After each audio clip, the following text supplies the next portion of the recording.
Growing up as an identical twin to Madison was like living in a mirror, except one reflection always seemed to shine just a little brighter. While I, Amelia, preferred staying in the background, she thrived in the spotlight, effortlessly charming teachers, classmates, and even our parents. But I never minded until the day of our high school graduation, had spent weeks perfecting the valedictorian speech in silence, pouring my heart into every word. What no one knew was that Madison hadn't written a single sentence, yet she walked up on that stage, read my words, and bathed in applause that wasn't meant for her. The crowd rose for her. Our parents cried for her. I sat frozen, holding the folder where I'd secretly kept the original draft, and something else, the sealed envelope containing a scholarship award, one with only my name on it. That day changed everything. This is the story of what happened next. A story of betrayal. Between sisters, buried insecurities, and the quiet power of truth. Because while Madison might have taken the mic, she didn't take the one thing that really mattered, and I wasn't going to let her get away with it. I knew the speech was perfect the moment I read it aloud to myself in my room, door locked. Lights dimmed, my reflection staring back from the dusty mirror on the closet. Every word had weight. Every pause was calculated. I'd written it over sleepless nights, whispering drafts into my phone when ideas hit me at 3 a.m., hiding crumpled pages in the bottom drawer of my desk like they were secrets, because they were. I didn't tell anyone, not even Madison. Especially not Madison. She was always the loud twin. The twin who danced in the living room when guests were over, who flirted with the teachers without even realizing it, who could cry on cue and get an extension on any deadline. I was the quiet one. The one who listened. The one who stayed late after class to ask follow-up questions no one else cared about. The one who teachers liked but never remembered by name. So when the principal told me I was ranked first in our class, by just a hair, I felt something I hadn't in a long time. Power. Not the kind you hold up for everyone to see. The quiet kind. The kind you keep close. Are you going to tell her? Mrs. Jensen had asked when I stopped by her office to go over the ceremony schedule. She meant Madison, of course. I'd shrugged. Not yet. I didn't owe her that. Not after everything. Not after all the times she'd taken the last word in arguments that weren't hers to win, the praise for projects we worked on together. The credit for jokes I'd whispered under my breath that she repeated louder. She'd always been better at timing. Better at knowing when the spotlight would swing her way, but this time, I was ready. Kept the speech saved on a flash drive, with a backup in my email and a printed copy in my folder. I even rehearsed it in front of Mrs. Jensen 2 days before the ceremony. She said it gave her chills. I knew it would. The morning of graduation, Madison knocked on my door like she always did when she wanted something. She was already in her gown. Lip gloss perfect. That false modesty in her voice like perfume you can't scrub off. Hey, do you have the speech? She asked, all casual. I figured I should glance at it before you go up. I hesitated. Something inside me said no. But I handed her the printed copy anyway. Fine. Just don't lose it. She smiled, folded the paper, and left without another word. At the ceremony, I waited for my name. My palms were sweating. I clutched my folder so tightly it left creases in the leather. I was prepared, but then I heard her name, Madison Whitaker, our valedictorian, will now deliver the commencement address. I froze. She walked to the podium in her red heels like she'd been practicing all her life. And then, in front of hundreds of people, she began to read my words. She didn't stumble. She didn't falter. She even added a laugh on the line I wrote about our biology teacher's obsession with mitochondria, and the crowd adored her. They stood. They clapped. Our parents cried, and no one noticed me sitting there, stunned, fingers tightening around the folder in my lap, except Mrs. Jensen. She turned, met my eyes, and her jaw tensed. I wanted to scream. I wanted to rip off my gown and storm the stage.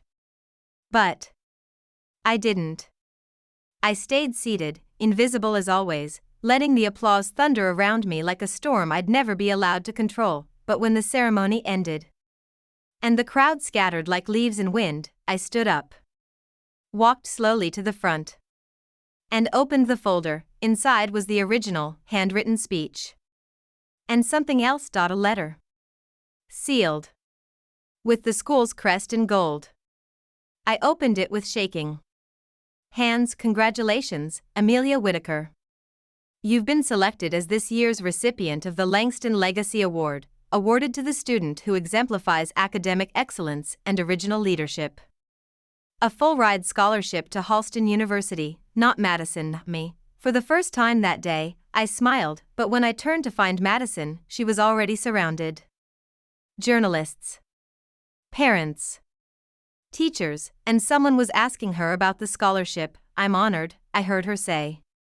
It means so much. She didn't know she was claiming something that didn't belong to her again, but this time, I wasn't going to let it slide, not again, because I had the proof and I had a plan. I didn't sleep that night.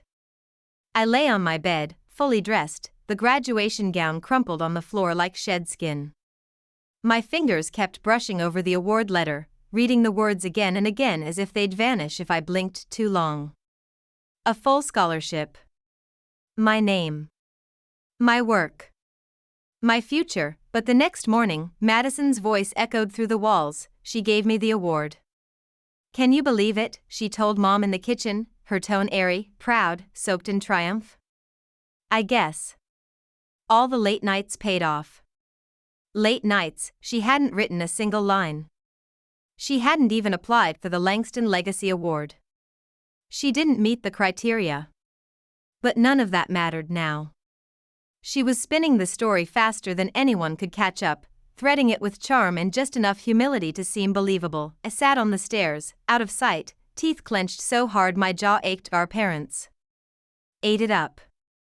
Of course they did. Madison was their golden girl. The performer. The achiever.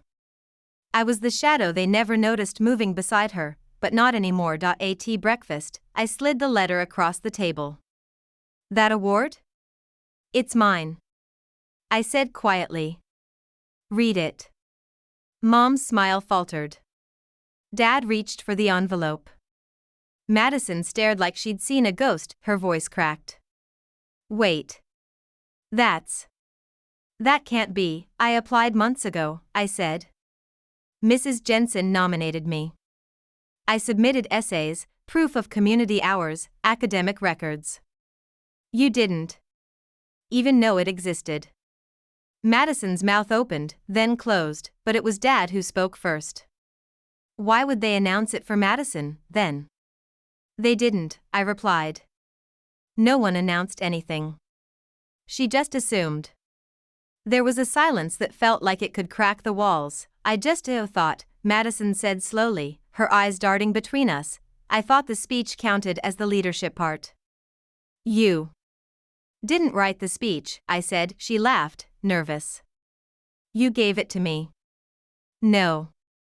I let you look at it. You stole it. The word hung in the air like a fire alarm no one could silence. Stole. For a moment, I thought she'd crack. That she'd admit it. That we'd fight like we used to when we were 10 and she'd blame me for her broken things and cry until I said it was my fault. But Madison didn't cry. She smiled. A slow, practiced, dangerous smile. You're not going to tell anyone, she said softly, slicing her pancakes with robotic calm. You don't want to be the bitter twin. The jealous one. That's not who you are. She was right. It wasn't who I was, but it could be. I spent the next week documenting everything. Emails with Mrs. Jensen. My drafts. Voice notes. Printouts. Of my application to Halston. I even found the flash drive with the original file, time-stamped a full week before Madison ever touched a copy. Mrs. Jensen agreed to meet with me privately. Her eyes were sharp, sympathetic. I knew something was wrong, she said. She hesitated before starting the speech. Like she didn't fully understand what she was reading. I handed her the documents. I want to fix this. I'm not asking for revenge. I just want the truth to be known. She nodded. Then we'll need to go to the board. Quietly, for now. But Madison wasn't quiet. At her graduation party that weekend, she made sure every guest knew she was the valedictorian and the scholarship winner. Photos. Captions. Hashtags. She even posted a selfie holding a generic certificate from the school and wrote, "Hard work pays off." I watched it all unfold from my phone. I wasn't invited, and maybe that was the final push I needed, because 2 nights later, I created an anonymous email. To the school board. To Halston University. To a local education blog that Madison followed. Obsessively, subject line, "The truth behind the graduation speech." I attached every file, I hit send, and I waited. The next morning, Madison burst into my room without knocking. Her phone in hand. Her eyes blazing. "You think this is funny?" she hissed. "They're reviewing my scholarship. My offer might be revoked. People are asking questions." I sat up slowly. Calmly, "You mean they're finally listening?" She pointed a finger at me like she wanted to burn me with it. "You don't get it. You can't just destroy me because you're bitter. This is my life." I stood up, face inches from hers. "No. It was my life. You just pretended it was yours." Her hands shook. "You don't know what you've started." But I did, and I wasn't done. Because I hadn't revealed the biggest part yet, the part that would change everything. Thought that once the truth started slipping through the cracks, Madison would finally back down. Apologize, maybe. Shrink a little. Let me breathe in a space that wasn't constantly swallowed by her voice. But I underestimated how far she'd go to keep the image she'd built. The school board began their inquiry quietly, just like Mrs. Jensen said they would. I wasn't supposed to talk about it, and neither was she, but word spreads fast in small towns, especially when someone as admired as Madison suddenly has something to hide. Started noticing it in people's eyes. A flicker of curiosity. Whispers. In the hallways when we went back to school to pick up final transcripts. Some of our classmates looked at her differently. Like maybe they weren't sure if the girl who wore crowns in every group project actually earned them. She noticed, too. One night, I came downstairs and found her in the living room with Mom and Dad. She was crying. I froze by the stairs there. "Saying I didn't write the speech," she said, her voice cracking at just the right places. "That I stole it from Amelia. I'd never do that. You know me." Dad rubbed her back. Mom looked toward the stairs. I stepped into the room. "Do you want to tell them the truth now?" I asked. "Or should I?" Madison's face twisted like I'd slapped her. "You sent that email. You're trying to humiliate me." "I'm trying to correct a lie." Dad stood up. "Both of you, stop. This is ridiculous." "It's not ridiculous," I said, my voice calm but loud for once. "She took credit for something she didn't do. I worked for that award. I wrote that speech. She walked up and took everything like it belonged to her." Mom looked between us. "Can't you just let it go? You both got into good schools. It's not like anyone got hurt." I stared at her, stunned. "You really believe that?" Madison sniffed and wiped her eyes. "Maybe I made a mistake. But it's too late now. If I lose the scholarship, I can't go to Halston. We can't afford it without that money." And that was the part that made my heart twist.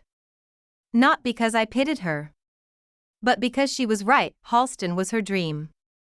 I'd only applied because it was the best option, not the one I'd grown up fantasizing about. But I'd earned it. Every piece of it. Still, there was something else I hadn't told anyone, something I hadn't even told Mrs. Jensen. The day before graduation, I'd gotten a second offer from Branley College. a private university with a smaller program and a full creative writing scholarship. They'd read my essays. The real ones. The ones I hadn't shown to Madison or my family. They saw me, but I hadn't accepted yet, because a part of me wanted Halston just to prove I could take up space next to Madison and not be erased. That night, I opened my laptop and pulled up both offer letters. I stared at them for what felt like hours, then I did something I hadn't planned on. I emailed Halston University, not anonymously. Not through Mrs. Jensen. Just me. I told them everything. My application. My award letter. My speech. The timeline. I attached proof. I didn't ask for Madison to be punished. I just asked for credit where it was due. For my voice to matter. They replied the next morning. They were reopening my file, and they wanted to schedule an interview. I didn't tell Madison. I didn't have to. She found out 3 days later when she came home pale, clutching her phone like it was broken. You went behind my back, she whispered. They're saying the offer might be split. They're asking questions about plagiarism. You mean they're finally listening? I said, her eyes narrowed. You think this is over? You think they'll just give it to you? No. I said. I think I'm going to earn it again. But this time, everyone will know it's mine. She stepped closer. I made one mistake. One. And you're burning everything down. You made one choice, I said. And you made it over. And over again. You knew what you were doing. You just thought no one would ever call you out. She turned to leave, but then paused at the door. You should be careful, she said, her voice low. You think you're so smart, so honest. But people don't always want the truth. Sometimes, they want the story that feels better. She walked out without another word, but her warning stuck because the next day, my email account was hacked. And someone leaked a message I'd written, out of anger, drafting an unsent email about how Madison didn't deserve anything she had. They posted it anonymously online, and made it look like I was the one who'd been lying all along. At first, I didn't even realize what had happened. I was brushing my teeth when I heard my phone buzzing nonstop. Texts, alerts, notifications piling up like hail on a roof. My heart began to race. I didn't want to look. I already knew it wasn't good, but I did.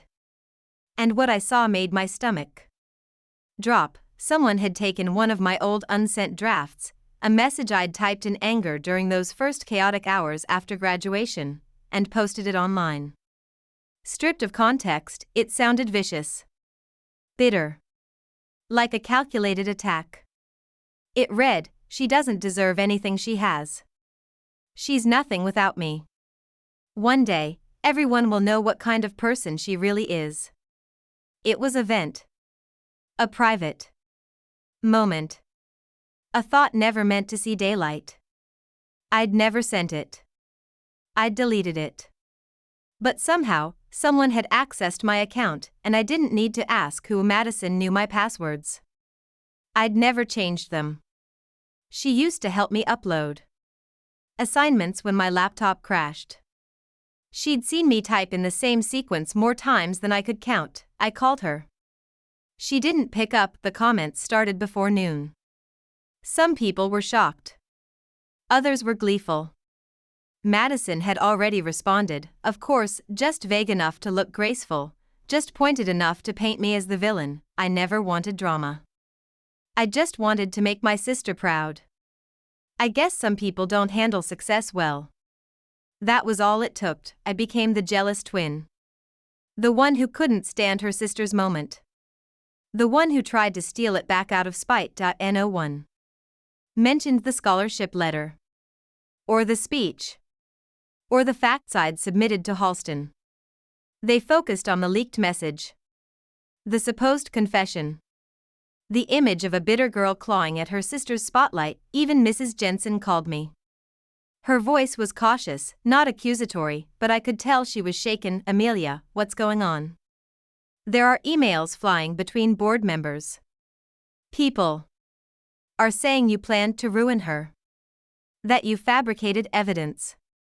I didn't, I said quickly. That message wasn't supposed to be seen. I was angry. I was hurt. But I didn't lie about anything. I swear. She sighed. I believe you.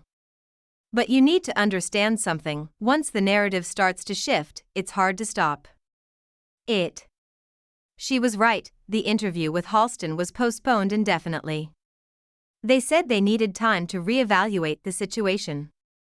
Meanwhile, Madison's followers rallied around her. They reposted photos from graduation, reshared her speech clips, flooded the thread with messages about resilience and grace. They didn't see her tears the night I caught her in the lie. They didn't hear the venom in her voice when she warned me to stay silent. They didn't want the truth. They wanted the version of her that smiled through pain and forgave betrayal, stayed inside for days. Deleted my social media. Refused to go with my parents to the grocery store or out for coffee. Every time I saw Madison on my feed, I wanted to scream. Then came the letter, slipped under my door, unmarked. Inside was a single sheet of paper, printed in a serif font I didn't recognize. No signature. No return address. IT said, you have the evidence. You have the real story. But no one will listen unless you make them tell everything, or walk away knowing she wins again. That was it.no threats. No support. Just a dare. I didn't know who sent it. A classmate? Mrs. Jensen? Someone who saw through the mask, but they were right. I still had the flash drive. The original speech with all my edits, timestamps, metadata.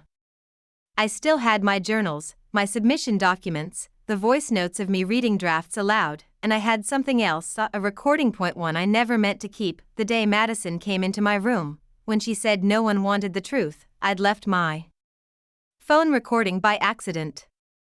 The whole conversation. Her voice, low and furious, warning me that people preferred the lied. It wasn't a confession, exactly. But it was enough to crack her image, enough to shift the story, and maybe that's all I needed. I stared at the file on my phone. Listened to it again, heartbeat pounding. The next morning, I booked a meeting with the Halston Review Board, in person, was going to play them the recording, but when I arrived at the campus, nervous and clutching my folder like a shield, the receptionist glanced at her screen, then back at me. You're Amelia Whitaker? She asked. I nodded. She hesitated. I'm sorry. You've been removed from today's schedule. Someone else already spoke on your behalf. What? I asked, heart sinking. She clicked through something on her screen. Yes, she said. Your sister Madison. She brought in documents and said she wanted to clear the air. Said she was here to protect your future. And just like that, I realized she was rewriting the story again, and this time, she'd used my name to do it. Stood in the lobby of Halston University, my hands trembling around the folder I'd clung to like armor for weeks. The woman at the desk kept typing, her words still echoing in my ears. Madison had already been here. She'd spoken to the review board on my behalf, she claimed. She wasn't just rewriting the story anymore. She was replacing me in it. I want to speak to them, I said, trying to keep my voice steady. I need to explain. I'm sorry, the receptionist replied, clearly uncomfortable. They're no longer accepting walk-ins for this case. Miss Whitaker said the situation was resolved. Miss Whitaker. That's all it took. One name. One visit. One polished lied. I walked out into the August heat, the sunlight too bright for how dark everything felt inside me. I sat on a bench outside the admissions building and opened my folder, hoping for some kind of clarity. The speech. The scholarship letter. The recording. None of it seemed to matter anymore. She'd gotten ahead of me again. She always did, but something was different this time, because I wasn't the same girl I was at graduation. The one who let her walk away with my voice. My work. My place. I wasn't going to sit quietly anymore. I spent the next 2 days collecting everything. I backed up every document in triplicate. Created a digital timeline that showed the exact order of events, my first draft, the submission dates, the metadata. I consulted an online forum for students facing academic fraud. Someone pointed me to a journalist who covered education scandals. Someone who actually listened, her name was Dana Cho. She called me back within 6 hours of my email. I get tips like this all the time, she said. Most of them fall apart after 1 or 2 pieces of evidence. Yours didn't. Yours got stronger with every link I clicked. I gave her everything. Even the recording. She asked if I wanted to stay anonymous. No, I said. She used my name to steal something. I'm taking it back. The article dropped a week later. It was titled, "The Twin Who Took the Mic, A Graduation Scandal at Halston University." It went viral within hours. It wasn't just about the speech. Dana had uncovered years of patterns, teachers who'd given Madison second chances, projects we'd co-led that I'd actually done solo, awards where she'd stood on stage while I clapped from the audience. People read it. And for the first time they saw me, the school board reopened the scholarship case. Halston's admissions office issued a formal apology. They reinstated my award. The Langston legacy would go to its rightful recipient after all. And Madison? She posted a short video. Eyes red, voice soft. No makeup. The usual performance. I never meant to hurt anyone, she said. But sometimes, we get caught up in the pressure to be perfect. Most people weren't buying it this time. Not after the timeline. Not after the receipts.